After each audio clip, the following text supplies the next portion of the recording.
বাস্তব কিছু কথা বলি। যদি তুমি ছেলে হয়ে থাকো তাহলে এই কথাগুলো তোমার জন্য। দেখো, তুমি যদি ছেলে হয়ে থাকো তো তোমার টাকা ইনকাম করা ভীষণ জরুরি, ভীষণ। একটা সময় এসে দেখবা টাকাই তোমার কাছে ইম্পর্টেন্ট, মানে তোমার যোগ্য কিংবা তোমার সম্মান কিংবা তোমার যেটাই করুক না কেন তোমার টাকা দেখে বিচার করা হবে। একটা সময় আসবে তুমি বাবা মা ফ্যামিলি সবার কাছে ভালো থাকবে একটা সময়, কিন্তু একটা সময় এসে দেখবা ওদের কাছেই তুমি সব থেকে খারাপ হয়ে যাবা, বোঝা হয়ে দাঁড়াবা। একটা সময় আসবে যখন তোমার টাকা দিয়ে মূল্য করা হবে। তো ওই জন্য ছেলেদের ভীষণ জরুরি তাদের টাকা ইনকাম করা। কারণ একটা ছেলের দাম বলো, কথার ভিত্তি বলো, যাই কিছু হোক না কেন তার টাকা হিসেবে হয়। ওই জন্য ফালতু এদিক ওদিকে নিজের সময়টা না শেষ করে টাকার পেছনে ছোটো, কারণ একটা সময় এসে তোমার টাকা দিয়েই মূল্য করা হবে।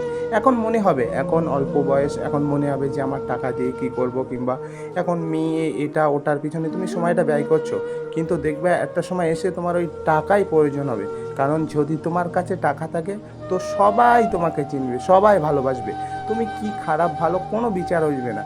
তোমার কাছে যদি টাকা থাকে ফ্যামিলির লোক, মা বাবা সবাই, আত্মীয় স্বজন সবাই তোমাকে চিনবে। ওই জন্য টাকাটা ইনকাম করা খুব জরুরি। ওই জন্য ফালতু সময় না শেষ করে নিজের কেরিয়ারের উপরে সময় দাও, অনেক টাকা কামাও।